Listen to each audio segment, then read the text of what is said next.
கர்த்தருக்கு ஸ்தோத்திரம். கர்த்தராகிய இயேசு கிறிஸ்துவின் இன்ப நாமத்தில் இனிய வாழ்த்துக்கள். இன்றைய தியானத்திற்காக ஜெபித்த பொழுது தேவன் தந்த வசனம் ஆதியாகம புஸ்தகம் 8ஆம் அதிகாரம் 20ஆம் வசனம். அப்பொழுது நோவா கர்த்தருக்கு ஒரு பலிபீடம் கட்டி சுத்தமான சகல மிருகங்களிலும் சுத்தமான சகல பறவைகளிலும் சிலவற்றை தெரிந்து கொண்டு அவைகளை பலிபீடத்தின் மேல் தகன பலிகளாக பலியிட்டான். நம்முடைய கர்த்தராகிய இயேசு கிறிஸ்து ஆராதனைக்குரியவர். அவர் இந்த உலகத்தையும் பூமியும் அதில் உள்ள எல்லாவற்றையும் சிருஷ்டித்தவர். மனுஷனையும் அவர்தான் படைத்தார்.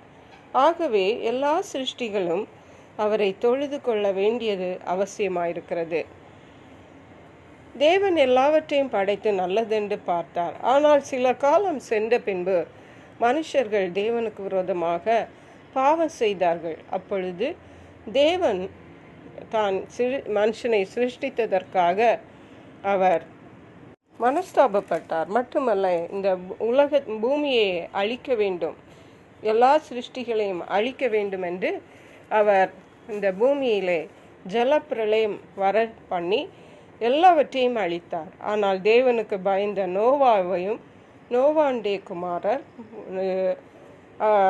நோவாவின் மனைவி நோவாவுடைய குமாரரின் மனைவிகளை தேவன் காப்பாற்றினார். அப்படியே எல்லா பறவைகள் மிருகங்கள் எல்லாவற்றிலும் ஜோடு ஜோடாக எல்லாவற்றையும் தேவன் ஒரு பேழைக்குள்ளே வைத்து இவர்களை எல்லாம் காப்பாற்றினார். அந்த ஜலப்பிரளயம் தண்ணீர் நின்று போன பொழுது கர்த்தர் நோவாவையும் குமாரரையும் வெளியே குடும்பத்தினர் அனைவரையும் வெளியே வர சொன்னார். அப்பொழுதுதான் நோவாவும் அவருடைய குடும்பத்தினரும் வெளியே வந்த பொழுது பேழையிலிருந்து புறப்பட்டு வந்த பொழுது நோவா கர்த்தருக்கு ஒரு பலிபீடம் கட்டி, முதலாவதாக நோவா செய்த செயல் கர்த்தருக்கு ஒரு பலிபீடம் கட்டினார். அதிலே சுத்தமான சகல மிருகங்களிலும் சுத்தமான சகல பறவைகளிலும் சிலவற்றை தெரிந்து கொண்டு அவைகளை பலிபீடத்தின் மேல் தகன பலியாக பலியிட்டார் என்று சொல்லுகிறது. இது அந்த காலத்தில் உள்ள ஆராதனை முறைமைப்படி பலி செலுத்துகிற அந்த காரியத்தை நோவா செய்தார் என்று பார்க்கிறோம். அடுத்த வசனத்தின் முதல் பாகம் சொல்லுகிறது, சுகந்த வாசனையை கர்த்தர் முகந்தார். ஹல்லேலூயா. மட்டுமல்ல, தேவன் இனிமேல் இந்த பூமியை மனுஷர்களை நான் அழிப்பதில்லை என்று தன் மனதிலே தீர்மானம் பண்ணினார் என்று கீழே உள்ள வசனம் சொல்லுகிறது. அருமையான கர்த்தருடைய பிள்ளைகளை, இதிலிருந்து நாம் கற்றுக்கொள்ள வேண்டியது, தேவன் நம்மை ஒரு ஆபத்திலிருந்து பாதுகாக்கும் பொழுது, தேவன் நமக்கு நன்மைகளை செய்யும் பொழுது நாம் தேவனை மகிமைப்படுத்துகிறவர்களாய் காணப்பட வேண்டும். ஆபத்து காலத்தில் நீ என்னை நோக்கி கூப்பிடு, நான் உனக்கு மறு உத்தரவு அருளி செய்வேன், நான் உன்னை விடுவிப்பேன், நீ என்னை மகிமைப்படுத்துவாய் என்று சொன்னார்.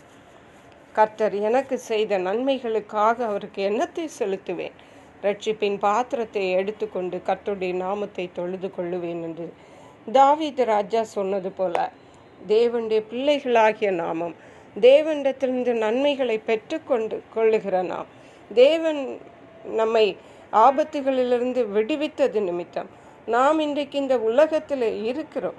இவைகளை எல்லாம் நினைத்து நாம் கர்த்தருக்கு நன்றியுள்ளவர்களாக, அவரை ஆராதிக்கிறவர்களாக, அவருக்கு மகிமை செலுத்துகிறவர்களாக, அவருக்கு முன்பாக நம்மை தாழ்த்துகிறவர்களாக நாம் காணப்பட வேண்டும். அதற்கேற்ற கிருபைகளை தேவன் நமக்கு தந்தருளுவாராக. ஜெபிப்போம்.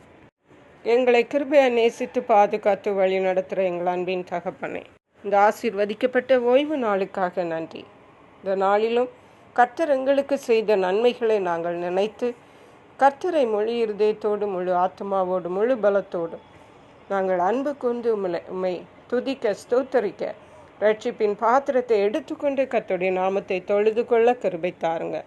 நன்றி பரிசுத்த ஆவியானவரே. துதி கன மகிமை உமக்கே செலுத்துகிறோம். மீட்பரு இரட்சகருமாகிய இயேசு கிறிஸ்துவின் இன்ப நாமத்தில் ஜெபிக்கிறோம் எங்கள் அன்புள்ள பரமபிதாவே. ஆமென். God bless you.